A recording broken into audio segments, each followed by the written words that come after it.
My name's Carmen Carrol, and I was born in Bristol, and I'm the eighth child of Ivy and Roydale McLaughlin, and I still live in Bristol. Both my parents came from the Caribbean, Kingston and Clarendon, which I've both visited over the years, and yeah, they made their life here like many people did. So a little bit about my parents. My dad was the eldest of 13 children, and he was the first actually to leave the Caribbean. He came to Bristol. My mum left Jamaica and she went to Bath actually for a while and lived there with my aunt. And then she moved to Bristol and my mum and dad met each other here. And I remember one time mum said to me when my dad asked her out, she said, "We don't want no trouble, you know." And he said, "No trouble." So it's a funny thing to say, but that's just the way it was, isn't it? But yeah, so my mum is now passed, my dad has now passed, and they've left a legacy in terms of, their children really, and what we do with our lives, isn't it? Makes a part of that legacy, which I think is quite important. So it propels me to try and make good choices where I can. Right, so where I sit in regards to my siblings is I'm the eighth child. So there's four girls, four boys. And obviously, in most Caribbean families, they weren't all born to my parents. And so myself and my other sister and another brother were born in England. The rest were born in Jamaica. And so in terms of about my parents, my mum worked with the Royal Mail services for many years. My dad was a carpenter and builder. He worked on many of the roads that you guys drive on. I used to work in Avonmouth, and so he used to go away for weeks on end working. So mum had to look after us, obviously, and so sometimes our dad would come home for the weekend, and then go back to work the following Monday. And so the relationship wasn't very strong because he was in and out of the house quite often. And so I found that with me as a youngest child, I found it hard to find out where I fitted within the family structure. I'm the youngest of eight, so you can understand the dynamics of having eight voices is quite a challenge at times. So with regards to how me and my siblings lived, we didn't all live in one house because not all of the children were born to my father and mother. They had children in other ways as well. So I don't think there was a point that I can recall where we all were in the same house growing up, because that just wasn't the case. So as with most other Caribbean families, you get to know your siblings later on in life. I met one of my brothers when I was probably, I don't know, gosh, how old was I? 9, 8, something like that, and then another brother. So these dynamics unfold as you get older and you try to understand, okay, how did that happen? When did that happen? And you try to embrace your new siblings. You do, because they're part of your bloodline. Why wouldn't you embrace them? But unfortunately for some families, they don't embrace those children that may have been born in other means. So my household, how it was, is that my mother and father had me and one of my sisters. So we grew up in the house together. So I guess you can say that we were the closest because we grew up in the same environment. I'm a year younger than my sister. So, and then the other siblings popped in and out of the family, as you do, because they're older. And so most people, when we were growing up, thought that my sister and I were the only children because they never knew our other siblings. So when we would tell them that there are other siblings, they were like, "Whoa, we thought it was only just you two." Well, if it wasn't a conversation we were having, you wouldn't know that. And I guess most Caribbean families are like that anyway, so it's not a surprise really, is it? So the news of meeting or knowing about another sibling, I think, was excitement because, like I said, there were a few that were in and out anyway. And then to know there's another one, it's like, wow, how did that happen? And I think for me, being the youngest child, I always gravitated to my siblings anyway. I liked the fact that I was a part of a big family. I liked the fact that I was the wash belly, I was I like the fact that, that I was a sort of child that would gather the family together to have meetings and stuff like that, and to pick up on people's feelings. So it was expanding, but yet I was finding that I was growing as well to embrace new people into my life. So describing how the four of myself, my sister and my parents grew up is a very strange question to answer because you can't just answer it with one response, Like I said, because my dad worked away, the relationship wasn't the best relationship that I had with my dad. So I gravitated obviously to my mother. And so I struggled a lot trying to, like I said before, find where I fitted, even though I knew I was the last child. But I don't mean in terms of placement. I'm talking about emotionally, psychologically, and also maybe spiritually as well, because, our parents did send us to church. They didn't go. My mum went later on, but, you try to find out your identity. That's what I'm trying to say. You try to find out, where do I fit? Where do I belong in this dynamics of four? And then more people are coming into that dynamics. Again, where do I fit? Who shows me where I am, where I belong, and that I can be accepted for who I am? And I think I struggled with a lot of that growing up. And then that leaned me into writing my poems, writing my journals, and just trying to juggle all of those emotions that sometimes within the Caribbean family we don't focus on and we don't talk about, unfortunately, which I think is a detriment to ourselves and a lot of mental health issues that a lot of people go through. So that question is really broad. It can't just be answered with just one answer, but that I think I'll leave with there at the moment. I realised that as a young child, that I mentioned earlier on, that I would gather the family together and say, let's have a discussion, let's talk about what's going on. And I was an empath and I didn't know the name of it at the time, which means I pick up on people's feelings.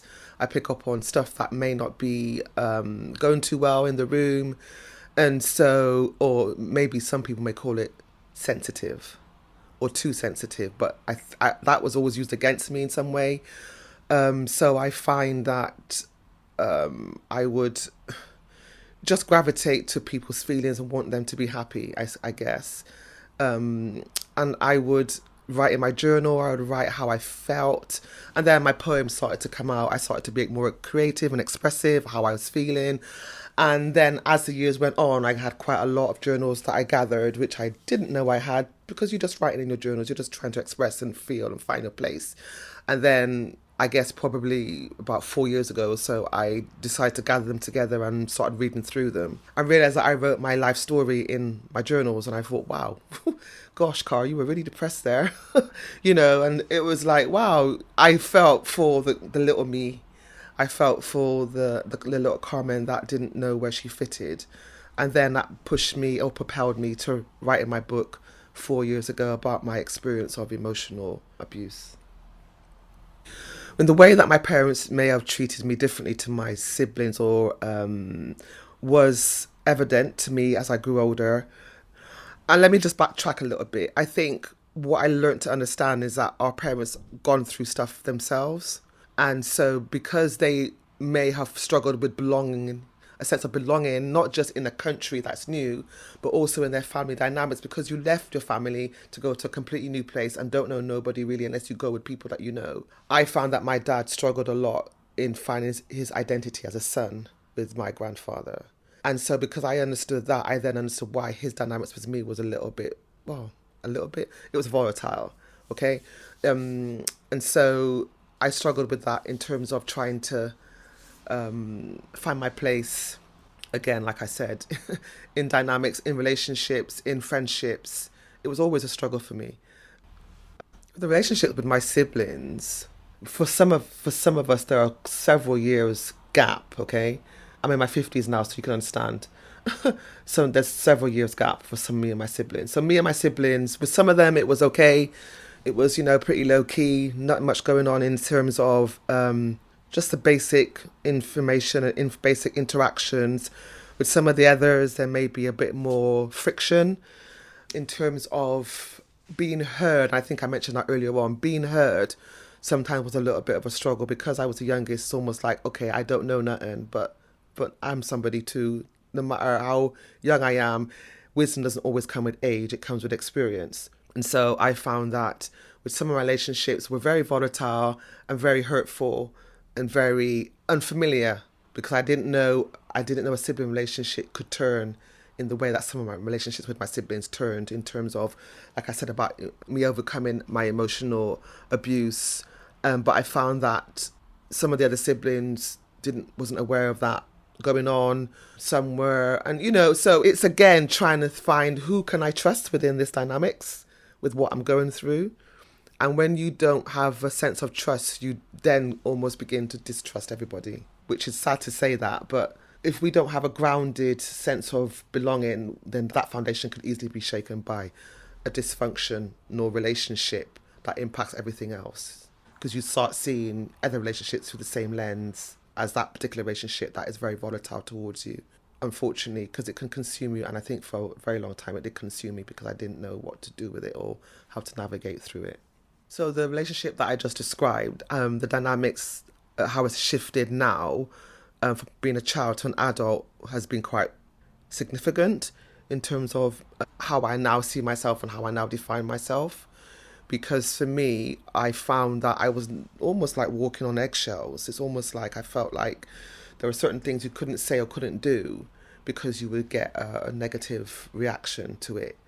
And so I think for me, because I grew into my empath, my sensitivity, I then reached out to that sibling. I tried to understand what they were going through. I tried to understand, is there something that I need to apologize for? Is there something that I've done that I haven't said sorry for? Make me aware of it so we can build our relationship on a better grounding. But I found in those conversations, there was nothing that I had done. And so I realized that, okay, so this is an external experience that they're having, that they're throwing onto me as the perpetrator of their life, that I've almost like destroyed their life, not knowing that I destroyed their life, but I hadn't destroyed their life. So I was being blamed for something that I hadn't done. So that's quite a lot to take on as a young child, young teenager, then young person. So I always try to reach out and say, okay, let's talk about it. What's the problem? What's going on? Da, da, da, da. And I would, and then it would just revert back to the belittling, the shaming, the blaming, the manipulation, the control, and it's a cycle. It's a cycle that I grew into that I didn't know that I had to grow into, and I had to adjust to it. And I've now adjusted to it, whereby I separated from that sibling because we couldn't find equilibrium. Even if I didn't do nothing, you can guarantee within a conversation, within 5 minutes, I would have been blamed for something or been accused for something that I hadn't done, hadn't said. And so I said, for my peace of mind, for my health, we have to part ways, because if we can't live together in peace, then what else is there? I can't live in this constant cycle of arguments and blaming and shaming. I said, I just can't do it. So I made a decision to walk away from that relationship. And so in terms of where it is now, there's been times where I've been able to dip back into it, but not for long periods. People say, oh, you gotta forgive and forget. It's just sibling. Put siblings aside a minute. We're people. And if we're two people that can't walk together, Amos 3, verse 3, innit? If you can't walk together and agree, then what are you walking together on? Sometimes people say blood is thicker than water, but if we can't walk together as just humans on the earth and get on with one another, then family dynamics has nothing. It's not strong enough to keep us together because it's already broken. And so it's a long answer to the question, but it's very important to say that we are human beings walking together, and we might happen to be related to each other, because not everybody in the family dynamics get on, but there should be some level of respect. And I think that respect was being lost. So I think the impact of my parents moving to England and them living in the UK, I think has impacted our relationships very, very deeply. Very, very deeply. Because when I look at the structure of the Caribbean family household, you had mother, father, and possibly grandparents, and you had your cousins and your aunts and uncles close by, where if the children were getting under mum's feet, they could go to auntie or granny's house or granddad's house and get out of mum's way for a bit. Dad would go out to work and dad would just, whatever. The dynamics was different. It was a more... People knew their roles, I guess, in terms of how they were to build their family structure. But when it came to this country, that was broken. Because like I said, some of my dad's siblings, they moved to London. Some lived in Canada. Some still live in Jamaica. So the dynamics of the family structure was broken. You didn't have your aunt. I did have an aunt down the road, but I didn't have the extended family. Never knew my grandparents on both sides. Never knew them, but knew of them. So to me, if we were in Jamaica, I would have known them. I would have grown with my cousins. I would have grown closer with my cousins, should I say. I would have grown with my extended cousins and aunts and uncles. I would have grown with them. So coming to this country, it broke that. It broke that because, our parents are trying to save, to look after the immediate family and then send back some to the other family. So the pressure, imagine, I can't even imagine it, to be honest, the pressure of trying to, the little they get in to stretch it to make it meet a need, it was impossible. And I know for my parents, they didn't intend to come to this country and stay here and die. They all wanted to go back, but unfortunately that didn't happen for them. So I grieve that for them, that they didn't get to go back to their homeland, So there's a lot of healing, I think, within our community that needs to take place. But first of all, we have to acknowledge that the pain is there. If you acknowledge the pain is there, then you can look at it and then say, okay, what can we do with this? Because it's destroying our families, it's destroying our structure of moving forward. Because I can look at my cousins around the UK and I find that there are still some fractures in there as well. And I call it generational traits or generational iniquities. That within, you can look in your family structure and see a continuance of something happening through your bloodline. Maybe the men don't marry. Maybe the men are alcoholics. Maybe the women have lots of children. Maybe the women don't have a partner that looks after them. Maybe the siblings are falling out. Maybe they are, you don't know who's talking to who. You don't know who's interacting with who. Because the fractures of our family have to be healed, and we have to be the ones to heal it. And it means us looking at it first and saying, yeah, this is a reality for us. Let's be honest and let's be open and look at it and heal ourselves. So when I looked at my journals and the poems that I'd written over the years, I realised that I'd written my story. And I started to grieve for the small Carmen. I started to grieve for that she had to go through so much so early. And I think my situation happened when I was about 6. So that's quite young. Very still trying to come into myself, trying to find my place, trying to find my identity. And so I found that, looked at my journals, looked at my poems, and I thought, talking to a couple of friends, telling them a bit about what I've gone through. They were encouraging me, Carmen, you should write your book, I said, nah, I ain't writing nothing. I ain't telling nobody about what I've gone through. I'm not sharing it. It's private, And I said, once I write it, that's it. It's out there. Can't retract it forever. So over a period of probably making the decision then, later on, to write my book, I wrote my book, Pathways to Healing, Overcoming Childhood Trauma and Adult Pain of Sibling Estrangement. Long title, but encapsulates everything that I'd gone through as a child from 6. I'm in my 50s now. And so it was a journey that I never knew I had to walk through. It was testing of my faith. I became a Christian when I was 16. It was a testing of my faith, say, God, why am I going through this? What is the purpose of this? I found it really hard, really, really hard. And then, I wrote my book 4 years ago. I then said, okay, God, you know the path that I take. So you knew I was going to go through this. So what do you want me to do with it? What do you want me to do with it? Because this is hard, And so I became more willing to share my story. So a period of 4 years, still going through my healing. I'm in my 50s, going through my healing, but still writing the book. Imagine. Going through my healing, still going through my healing, because it's not linear. You have days where you're ups and you're downs, and wanted to push this book out because I thought, okay, this is going to help somebody to try at least understand what they've gone through, or try to understand that, you know what, it wasn't your fault.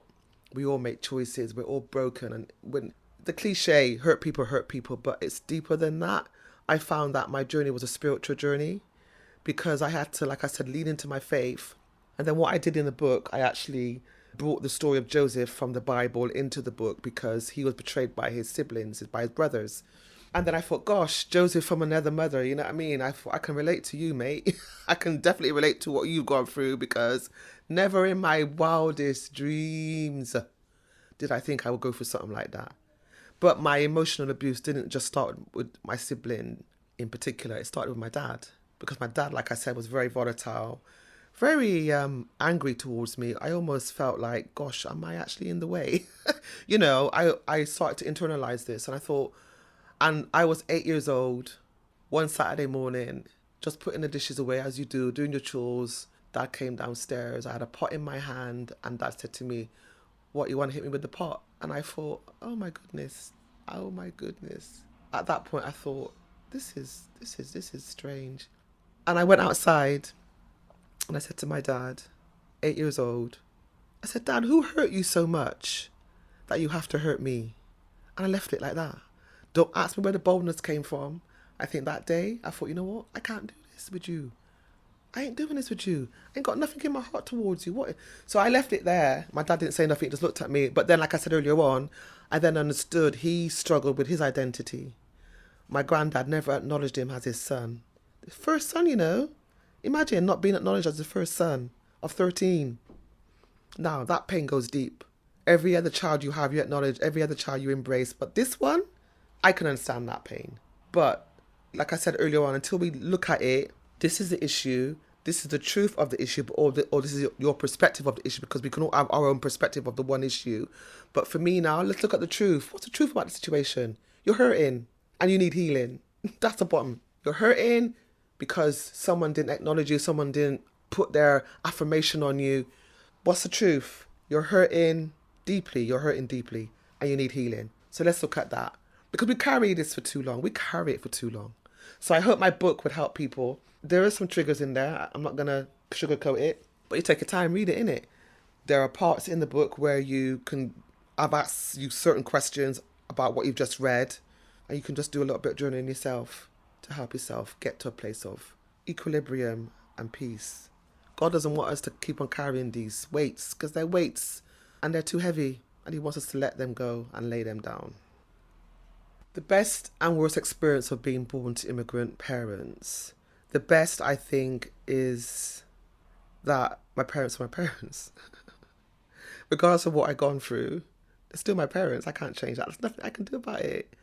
So I have to just say, God, that's one of the first decisions you made for me, that you're going to make these two people come together and birth me. Okay, there was a purpose for that. Thank you for pushing me into the earth. But what's the purpose for my life? So that was a good thing. They came together, no matter what they went through, but they came together.